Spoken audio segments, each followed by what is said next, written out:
कौन है वो शख्स जिसकी वजह से सुलगा लद्दाख शाह का आदेश 24 घंटे में होगा कुछ बहुत बड़ा। वो 3 मांगे जिसके लिए लद्दाख में हुई हिंसा पहले से हुई थी तैयारी, पकड़ा गया असली मास्टरमाइंड। महबूबा मुफ्ती और उमर अब्दुल्ला फंसे, कौन है सोनम वांगचुक जो बनना चाहते हैं लद्दाख के सीएम। ये तस्वीर सीरिया की नहीं बल्कि भारत की है। जिस बात का डर था वही हुआ। भारत को सुलगाने के लिए बहुत पहले से तैयारी हो रही थी और अब लद्दाख से आई ये तस्वीर पूरे देश के लिए खतरा है। अब तक सैकड़ों लोग इसका शिकार हो चुके हैं, लेकिन शाह अब क्या करने वाले हैं, कट्टरपंथियों को इसका अंदाजा भी नहीं रहा होगा। लद्दाख में जो हो रहा है उसकी स्क्रिप्ट 2 हफ्ते पहले से लिखी जा रही थी। मास्टरमाइंड कौन है? बीजेपी दफ्तर को जला दिया गया, सड़कों पर हिंसा हो रही है, पुलिस पर अटैक हो रहे हैं, कई लोगों की मौत हो चुकी है। दिल्ली से गृह मंत्री अमित शाह ने आदेश दे दिया है। रक्षा मंत्री राजनाथ सिंह ने सेना को बता दिया है कि आगे क्या करना है। अगले 24 घंटे के अंदर लद्दाख की तस्वीर बदल सकती है। शाह क्या करने वाले हैं उससे पहले आपको बताते हैं कि नेपाल, इटली के बाद भारत के लद्दाख में जेनजी आंदोलन को यहां तक पहुंचाने वाला वो शख्स कौन है जिसकी वजह से ऐसे हालात बने। क्या इसमें पाकिस्तान का हाथ है? और मुख्यमंत्री अब्दुल्ला और महबूबा मुफ्ती का असली चेहरा भी बाहर निकलकर फिर से सामने आ गया है। लद्दाख में क्यों ऐसे हालात बने, सबसे पहले उसकी वजह आपको बताते हैं। कहते गिरगिट कितना भी रंग बदले लेकिन अपना असली चेहरा नहीं छुपा पाता है। मोदी शाह के डर से जम्मू कश्मीर के कट्टरपंथी नेता और आतंकी शांत हुए, लेकिन अभी भी गिरगिट की तरह ही काम कर रहे हैं। और इसी का नतीजा पहलगाम अटैक था। जम्मू कश्मीर से धारा 370 हटाने के बाद लद्दाख को एक अलग केंद्र शासित राज्य बनाया गया। उस दौरान लद्दाख के लोग भारत के नारे लगा रहे थे क्योंकि पाकिस्तान आतंकियों से मुक्त हो गए थे। लेकिन पिछले 6 साल में बहुत कुछ बदला है। जम्मू कश्मीर में उमर अब्दुल्ला जब मुख्यमंत्री बने उसके बाद लगातार वो जम्मू कश्मीर को पूर्ण राज्य देने की मांग कर रहे हैं। इसके बाद पहलगाम अटैक हुआ।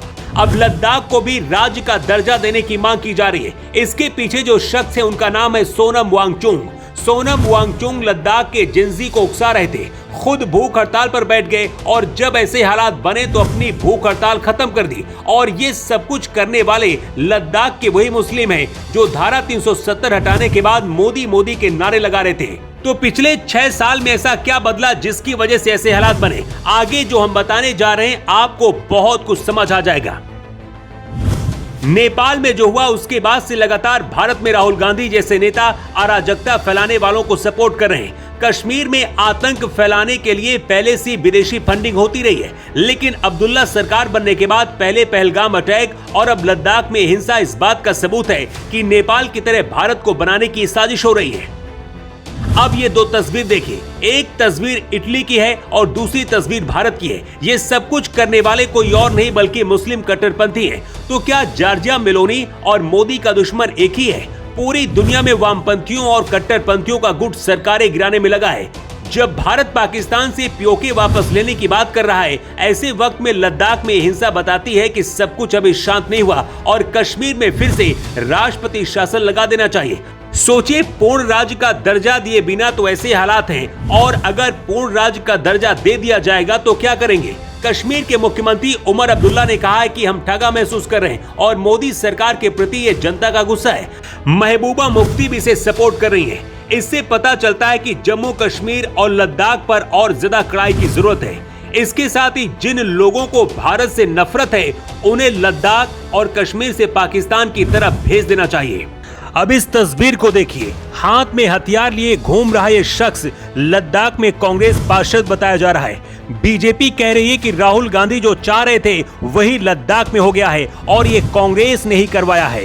दिल्ली से मोदी शाह पल पल की खबर ले रहे हैं। रक्षा मंत्री राजनाथ सिंह ने सेना को अलर्ट कर दिया है। हालात नाजुक लग रहे हैं। खबर लिखे जाने तक 5 लोगों की मौत की खबर है और सैकड़ों लोग इस हिंसा का शिकार हो चुके हैं। लेकिन अपनी मांगों को मंगवाने का क्या यही एक तरीका है? ऐसे लोगों के खिलाफ सख्त कार्रवाई होनी चाहिए, क्योंकि ऐसे ही लोग आतंकवादियों को पनाह देते हैं। ऐसे लोग अपने देश के लिए कभी वफादार नहीं हो सकते। सोनम वांगचुक जैसे लोगों पर भी कार्रवाई होनी चाहिए, क्योंकि लोकतंत्र में सबको अपने हक के लिए लड़ने का अधिकार है, लेकिन अपने देश से बढ़कर कुछ भी नहीं हो सकता।